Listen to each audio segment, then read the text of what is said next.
Hi, this is Jonathan Rotz, field agronomist for Pioneer, and when we talk about being 10% better, let's talk a little bit about our small grains and specifically wheat right now.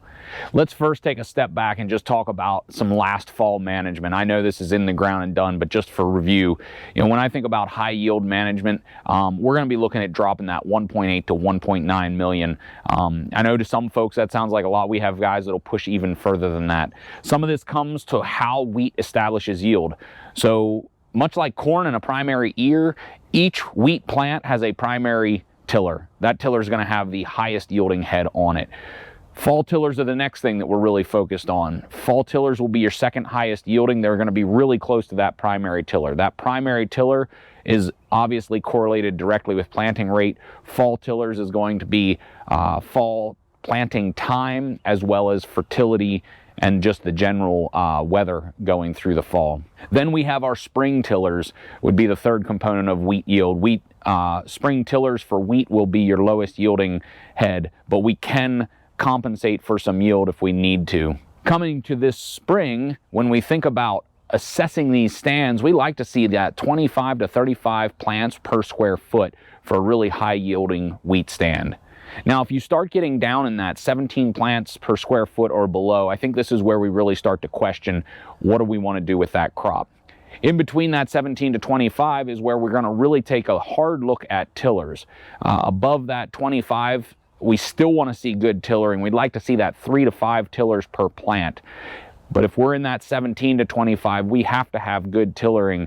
If not, we're going to have to put some nitrogen on and really try to establish a lot of spring tillers, or maybe make a decision on whether we keep that crop or not. Now, speaking of nitrogen management, I like to see about 30 units in the fall at least. And then when we come in the spring, we're going to hit at green up. Some have already put it out. Others are going right now at that green up application. Another probably 30 to 40 at least. Some guys will push it higher. And then again, as we go into stem elongation, we'll put another remainder of our nitrogen on.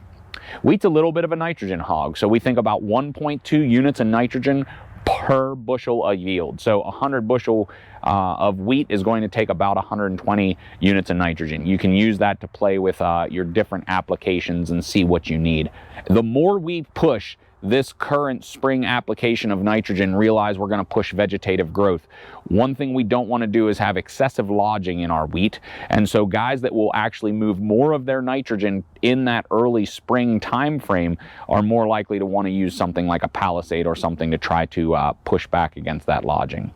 Obviously, as we get further in the season, we can talk about some other wheat management considerations, but for right now, these would be some things that you can go and look at that plant count, tiller count, and think about your fertility management currently on nitrogen for wheat. I hope you found this interesting and informative.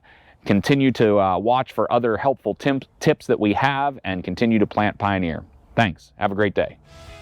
That concludes this Pioneer Agronomy video podcast. Visit our page on pioneer.com and follow us on Twitter and Facebook for more agronomy insights.